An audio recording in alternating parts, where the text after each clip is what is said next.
ஆண்டவரும் இரட்சகருமாய் இருக்கிற இயேசு கிறிஸ்துவின் ஈடினேற்ற இன்ப நாமத்தினாலே மகிமை டிவி நேயர்களை அன்புடன் வாழ்த்துகிறேன். எழுப்புதலின் சத்த நிகழ்ச்சியின் வாயிலாக உங்களை சந்திப்பதிலே மிகுந்த மகிழ்ச்சி அடைகிறேன். இன்றைக்கு சிந்திக்கும்படியாக தெரிந்து கொள்ளப்பட்ட வேத பகுதி மத்தேயு 20ஆம் அதிகாரம் 26, 27. உங்களுக்குள்ளே அப்படி இருக்கலாகாது. உங்களில் எவனாகிலும் பெரியவனாய் இருக்க விரும்பினால் அவன் உங்களுக்கு பணிவிடைக்காரனாய் இருக்க கடவன். உங்களில் எவனாகிலும் முதன்மையாய் இருக்க விரும்பினால் அவன் உங்களில் ஊழியக்காரனாய் இருக்க கடவன் என்று சொல்லி அங்கே குறிப்பிடப்பட்டிருக்கிறது.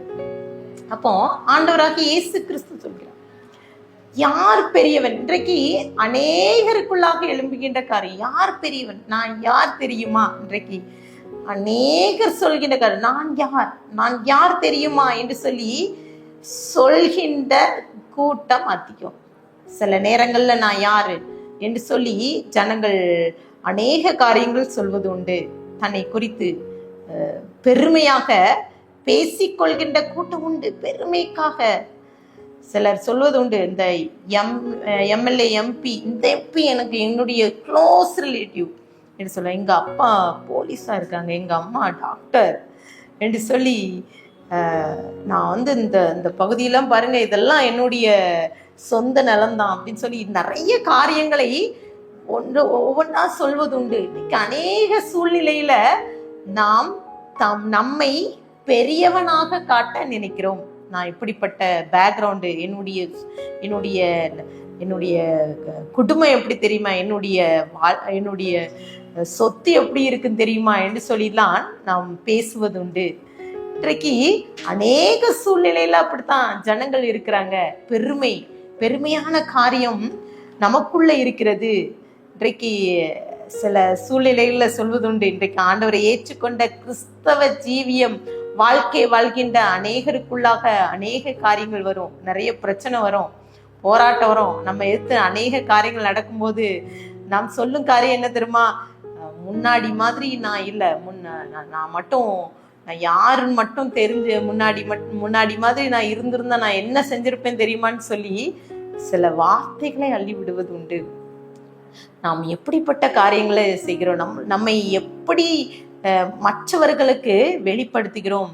அநேக சூழ்நிலையில நாம் அப்படிப்பட்ட சிந்தனைக்குள்ளாக இருக்கிறோம். நான் யார் என்கிற எண்ணம் நமக்குள்ள இருக்கிறது. இன்றைக்கு அநேக சூழ்நிலையில நாம் சிந்திக்கணும். நம்மை பெரியவனாக காட்டக்கூடாதுன்னு வேதம் அப்படிதான் சொல்லுது. நம்மை பெரியவனாக காட்டுறது இன்னைக்கு ஜனங்கள் அப்படிதான். நான் என்னுடைய பேக்ரவுண்ட், என்னுடைய பிள்ளை எப்படி படிக்கிற, அவனுடைய வேலை இங்கே இருக்கிறது, இப்படிப்பட்ட பிஸ்னஸ் செய்யறாங்க, இப்படிப்பட்ட காரியம் செய்கிறாங்க, என் மகள் 1.5 லட்சம் சம்பாதிக்க, 2 லட்சம் 4 லட்சம் இப்படின்னு சொல்லி மெச்சிக்கொள்கிற பெற்றோர்கள் உண்டு. பாருங்க, ஒரு அருமையான ஒரு சம்பவம் பார்த்தீங்கன்னா, ஒரு குளத்துல தண்ணீர் குடிப்பதற்காக சிங்கமும் கரடியும் வந்து பாருங்க. அந்த சிங்கம் கரடியும் முதலாவது யார் போய் தண்ணி குடிக்கணும், அது போட்டி. ரெண்டும் ஓடுது, இவ்வளோ ஃபாஸ்டா போயிட்டு ரெண்டோருக்குள்ளாகவே அப்படி சண்டைகள், அப்படி சண்டை போட்டு யாரு முதலாவது போய் தண்ணி குடிக்கணும்ண்டு. இப்பொழுது ரெண்டும் தண்ணீர் அருகே இருந்து 2 பேருக்குள்ளாகவே பலத்த போட்டி.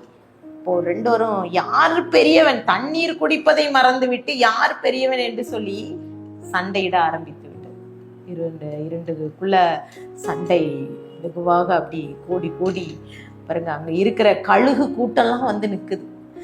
எதுக்குன்னா, இந்த 2 விலங்குல ஏதாவது ஒண்ணு செத்துனோம், நமக்கு நல்ல ஒரு உணவு கிடைத்து விட்டது என்று சொல்லி இப்படியாக ஒரு 2ம் சண்டையிட்டு கடைசியில தண்ணீர் குடிக்காமலே அந்த இடத்திலே மடிந்துவிட்டு.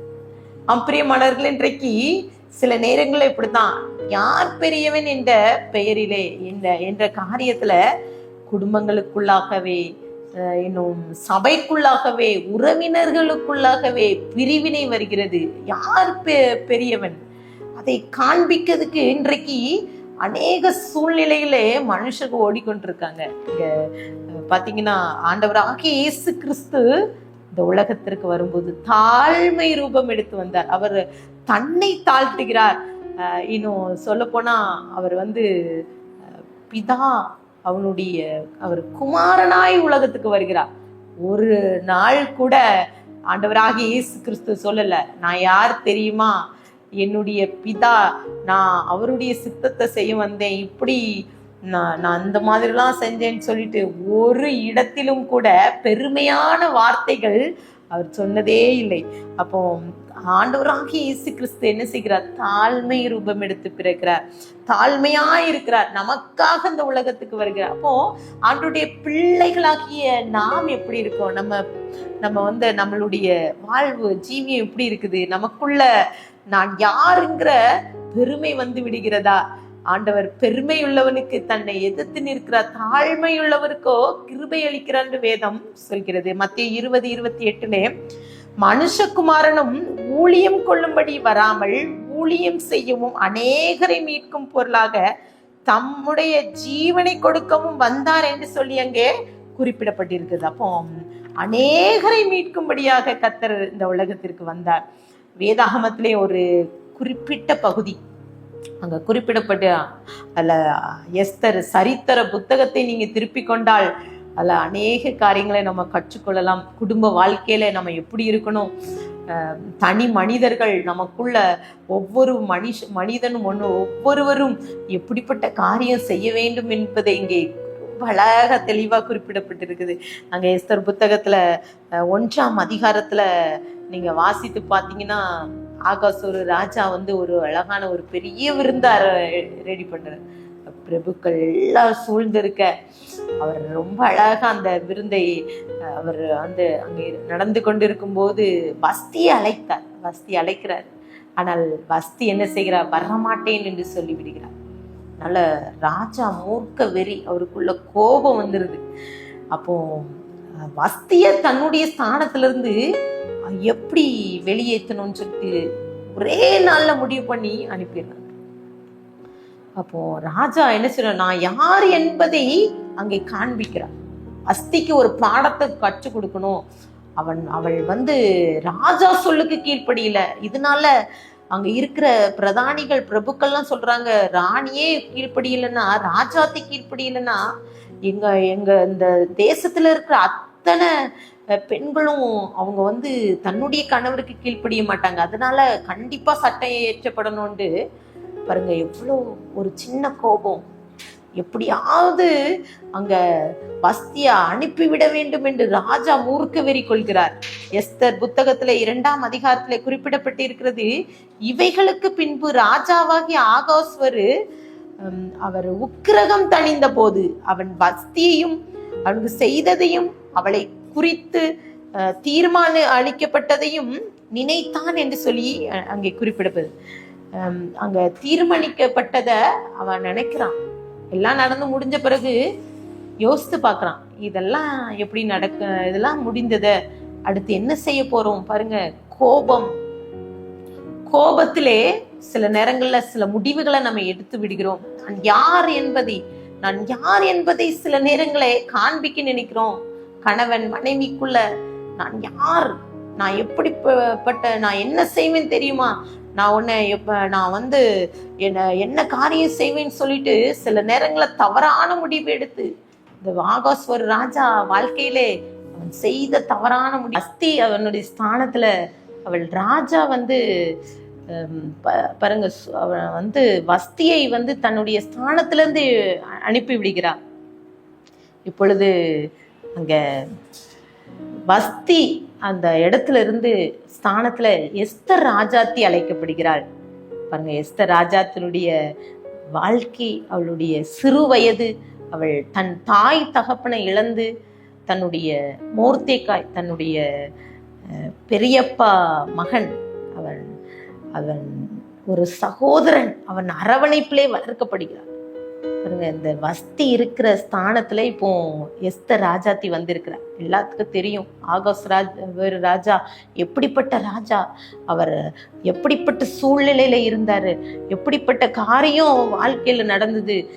ஒரு சின்ன தவறு நிமித்தம் சின்ன செயல்கள், வஸ்தி செய்த ஒரு சின்ன தவறு நிமித்தம் அவன் வரமாட்டேன் என்று சொல்லி நிமித்தம் அவளை தன்னுடைய ஸ்தானத்திலிருந்து வெளியேற்றிய ராஜா. இப்போ எவ்வளவு வேணும் இந்த எஸ்தர் ராஜாத்தி, இவ்வளவு பொறுமையா இருக்கணும் பாருங்க. மோர்தேக்காய் அந்த எஸ்தர் ராஜாத்தி அவளுடைய சூழ்நிலைகள் எல்லாம் அறிந்து அவள் நன்றாக வளர்த்தார் பாருங்க. மோர்தேக்காய் எஸ்தர் ராஜாத்திக்கு நிறைய காரியங்களை சொல்லி கொடுக்கிறார். அந்த ஆகாசூர் ராஜாட்ட ரொம்ப கவனமா இருக்கணும். அந்த ராஜாட்ட நான் யூத பெண் என்பதை வெளிப்படுத்தக்கூடாது. தன்னுடைய சூழ்நிலை எப்படி இருக்கணும், நான் அங்க இருக்கிற இடத்துல தான் மோர்தேக்காக்கு உள்ள தன்னை வெளிப்படுத்தக்கூடாது. நான் வளர்ந்த விதம், நான் எப்படிப்பட்ட இடத்துல இருந்து வந்திருக்கேங்கிறதை சொல்லக்கூடாது என்று சொல்லி அழகா மோர்தேக்காய் எஸ்தர் ராஜாத்தி அங்கே அந்த இடத்துல சொல்லி கொடுக்குறார், கற்றுக் கொடுக்குறார். அப்போ பார்த்தீங்கன்னா அங்கே எல்லா சூழலும் நன்றாக போய் கொண்டிருக்குது. அந்த மோர்தேக்காய் பாருங்க, அவன்கிட்ட பெருமை இருந்ததே இல்லை பாருங்க. ஒரு தடவை கூட எஸ்தர் ராஜாத்தி குறித்து அங்கே வெளிப்படுத்தவே இல்லை. அங்கே இருக்கிறது என்னுடைய சகோதரி தான், என்னுடைய சின்ன தகப்பனுடைய மகள் தான் என்று சொல்லி யாருக்கும் சொல்லலை, பெருமைடையில. எஸ்தர் ராஜாத்தி கிட்ட போய் எனக்கு அரண்மனையில பெரிய பதவி வேணும், எனக்கு இப்படிப்பட்ட காரியம் வேணும்னு அவன் சொல்லவே இல்லை. அவ்வளவு பொறுமையா இருக்கிறான். அந்த மோர்தேக்காயுடைய காரியங்கள் அவன் நீங்க நன்றா பாத்தீங்கன்னா அரண்மனை ஊழியக்காரர்களோடு தங்குகிறான், அங்கதான் இருக்கிறான். அங்க சூழல் தான் நல்லா தெரியும். அப்போ அந்த மோர்தேக்காயை அந்த ஆமோன் பகைக்கிறான் பாருங்க. நீங்க நல்லா அந்த சம்பவங்கள் எஸ்தர் புத்தகத்தை நீங்க வாசித்து பார்த்தீங்கன்னா அதிகாரம் தான் இருக்கு. அந்த அதிகாரத்துல அத்தனையும் அழகா குறிப்பிடப்பட்டிருக்கு. மோர்தேக்காயை அந்த ஆமான் பகைக்கிற காரியம், அந்த ஆமானுடைய செயல்கள். அவன் ஒரு அவனுடைய மோர்தேக்காயை அவனை அழிக்கணும்னு நினைக்கிறான் பாருங்க. கிட்டத்தட்ட நிறைய காரியங்கள் செய்து பார்த்திருப்பான். நிறைய செயல்கள்ல மோர்தேக்காய்க்கு விரோதமாக காரியங்கள்லாம் செய்து பார்த்து இந்த மோர்தேக்காய் அசையில. அவனை என்ன செய்தாலும் அவன் தாங்கிக் கொள்வான். ஆனால் அவனை விட அவனுடைய ஜனத்தை தொடும்போது அவன் அப்பொழுதுதான் அழிவான் என்று சொல்லி அந்த ஆமானுக்குள்ள எண்ணம் வருது பாருங்க. அவனுடைய சிந்தனை, அந்த ஆமான் ஒன்னே ஒன்று செய்ய நினைக்கிறான். நான் யார் என்பதை இந்த மோர்தேக்காய்க்கு சுட்டி காட்ட வேண்டும் என்று அவன் பிரயாசப்படுறான். பெரிய தூக்கு மரத்தை ரெடி பண்றான். 50 முழம் நீளமுள்ள தூக்கு மரத்தை அவன் ரெடி பண்றாங்க. இதெல்லாம் தெரியும் பாருங்க. ரகசியமா செய்யறான். என்னன்னா ஒரே ஒரு காரியம், என்ன அவன் வணங்கல, மோர்தேக்காய் என்ன வணங்கல, நான் யார் என்பதை அவனுக்கு காண்பிக்க வேண்டும் என்று சொல்லி அவன் போராடுகிறான், பிரயாசப்படுறான். நிறைய சூழலெல்லாம் மோர்தேக்காய்க்கு வெளிப்படுத்த நினைக்கிறான். ஆனால் மோர்தேக்காய் ஆமானுக்கு எந்த ஒரு செயல்லையும் இடம் கொடுக்கவே இல்லை. எந்த ஒரு காரியத்திலையும் ஆமான வணங்கவில்லை என்ற ஒரு சின்ன ஒரு காரியத்துல அந்த மோர்தேக்காய் அவன் அழிக்கப்பட வேண்டும் என்று சொல்லி அவன் ஆமான் பிரயாசப்படுறான். நிறைய சூழல் போயிட்டு இந்த காரியங்கள்லாம் நடந்து முடிஞ்ச பிறகு ஆமானுக்குள்ள ஒரு எண்ணம் வருது, மோர்தேக்காயை தொடுறதுனால ஒன்றும் நடக்க போறது இல்லை, அவன் நம்ம வணங்க போறது இல்லை, அவன் எதுக்கும் எந்த செயலுக்கும் செய்யப்பட போது இல்லை, அவனை தொடும்போது அவனை அழிக்கும் போது அவனால எந்த ஒரு காரியமும் நடக்க போறது இல்லை, அதனால யூத ஜனங்களை தொட வேண்டும் என்று சொல்லி முடிவெடுத்து நான் யார் என்பதை காண்பிக்க நினைக்கிறான். அப்போ எஸ்தர் புத்தகத்துல நீங்க ஒவ்வொன்று காரியங்களா வாசித்து பார்த்தீங்கன்னா மோர்தேக்காயை பழி வாங்க நினைக்கிற ஆமான், மோர்தேக்காய் அழியணும், அவனை தொட்டா அவன் அது அவனுக்கு ஒரு பெரிய காரியமா இல்லை, அவனுடைய ஜனத்தை தொட வேண்டும் என்று சொல்லி எண்ணம் பாருங்க. இன்றைக்கும் கூட இந்த வார்த்தையை கேட்டுக்கொண்டு இருக்கிற உங்களுக்குள்ளாகவே ஒரு எண்ணம் வரும்.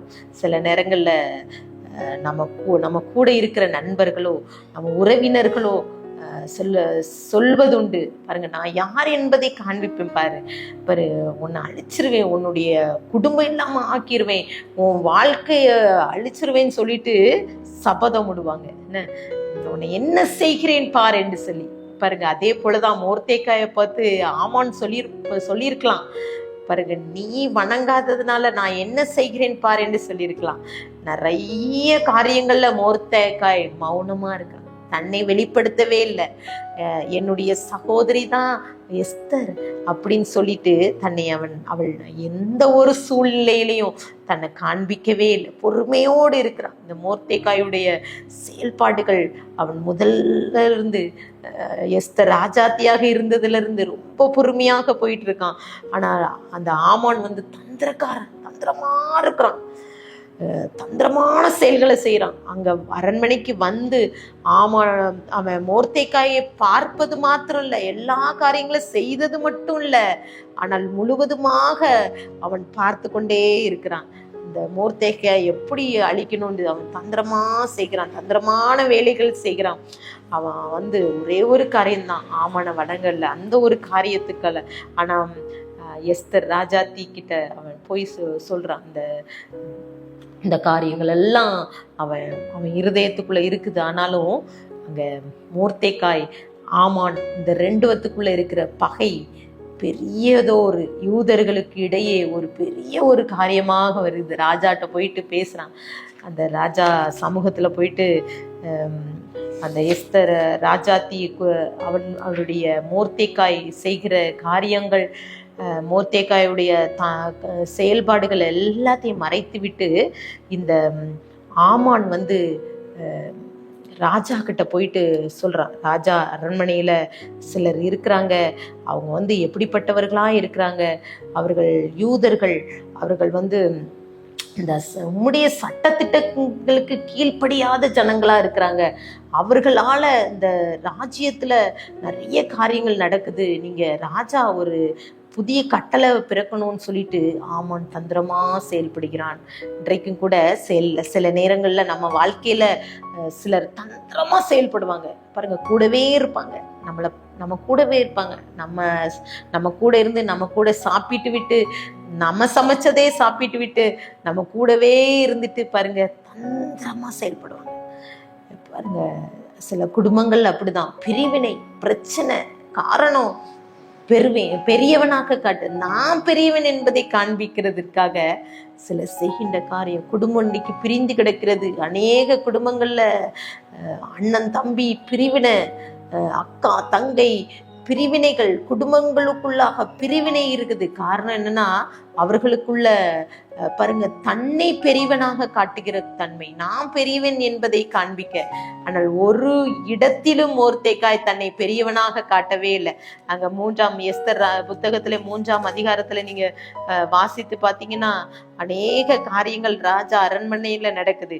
இந்த மோர்தேக்காய்க்கு விரோதமாக நிறைய சம்பவங்களை அங்க ஆமான் ஏற்படுத்தி யூதர்களுக்காக எதிராக நிறைய சட்ட திட்டங்களை கொண்டு வர்றாரு.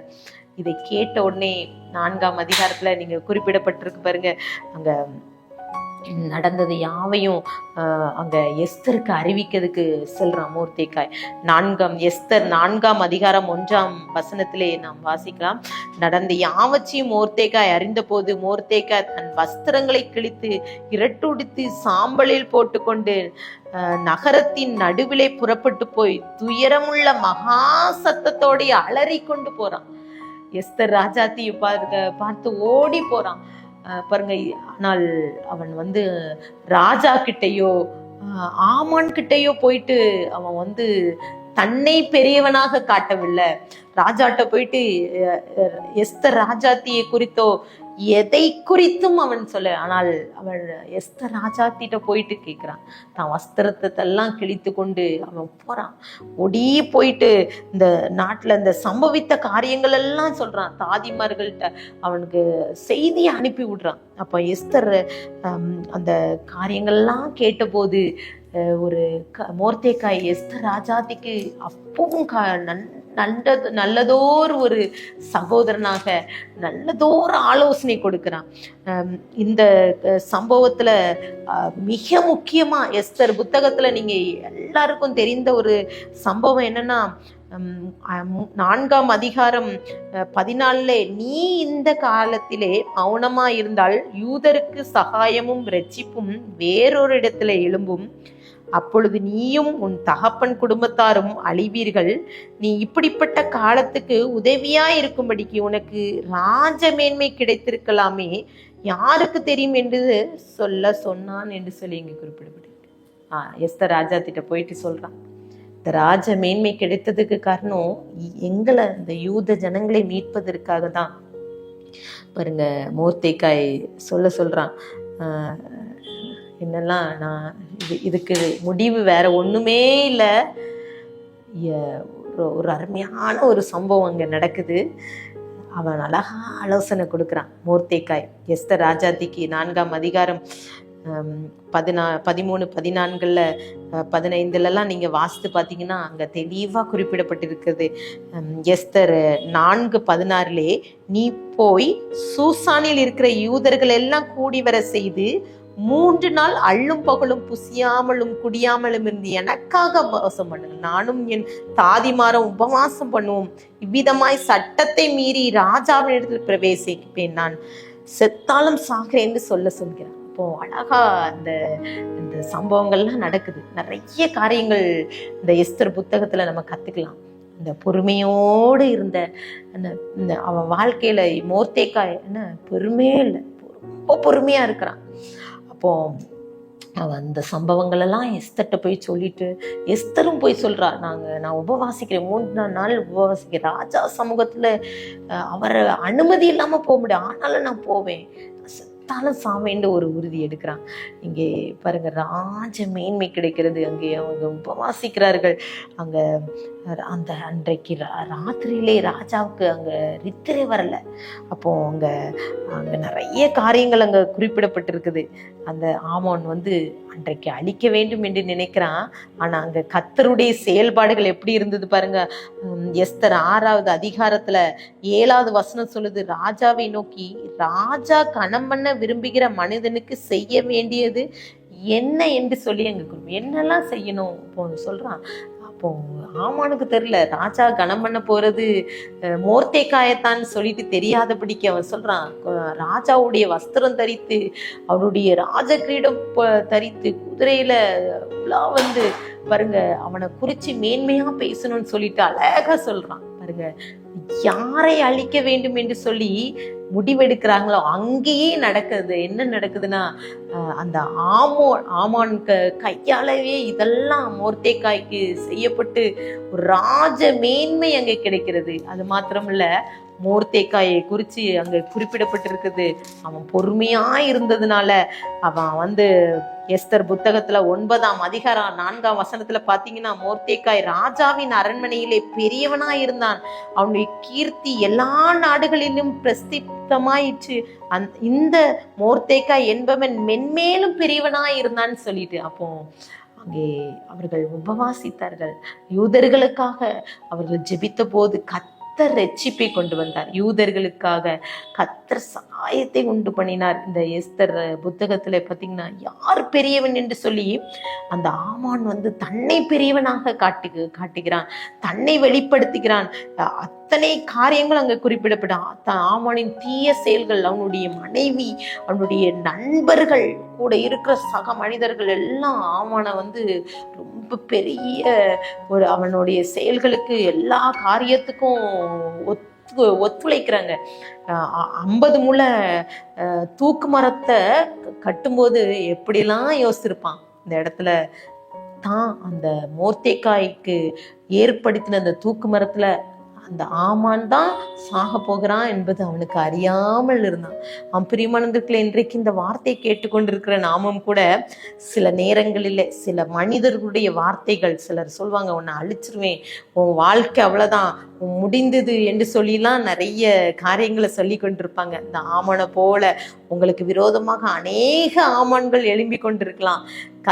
கர்த்தர் இங்கே செயல்பட்டு ஆமான் அவன் பார்த்தீங்கன்னா மோர்தேக்காய்க்கு போட்ட அந்த தூக்கு மரத்துல அவன் அழிந்து விட்டான். பாருங்க, இவ்வளோ பெரிய காரியங்கள் ஆண்டு கர்த்தர் செய்கிறார். பாருங்க, நம்மளுடைய வாழ்க்கையிலையும் கூட நம்ம சில நேரங்கள்ல நான் யார் என்பதை காண்பிக்க சில நேரங்கள் நாங்கள் முற்படுகிறோம். நம்ம கூட இருக்கிற ஜனங்கள்ல ஒருவேளை நண்பர்கள் இருக்கலாம், நமக்கு சக ஊழியர்களாக இருக்கலாம், இல்லை நம்ம கூட இருக்கிற குடும்பத்தில் இருக்கிற எல்லாரும் இருக்கலாம். எல்லாரும் சொல்லுவது உண்டுல்ல, சில நான் யார் என்பதை காண்பிப்பாங்க. நான் யார் தெரியுமா என்பதை தன்னை பெரியவனாக காட்டுகிற குடும்பம் உண்டு. அப்படிப்பட்ட காரியங்கள்ல கர்த்தர் செயல்பட்டு நம்ம வாழ்க்கையில கர்த்தர் பெரியவராய் இருக்கிறார். நம்ம ராஜ மேன்மை எஸ்தர் ராஜாத்திக்கு கிடைத்தது போல அவரோடு இணைந்த மோர்தேக்காய் பாருங்க, அவன் பெரியவனாக இருந்து ராஜ மேன்மை அவனுக்கு கிடைத்தது.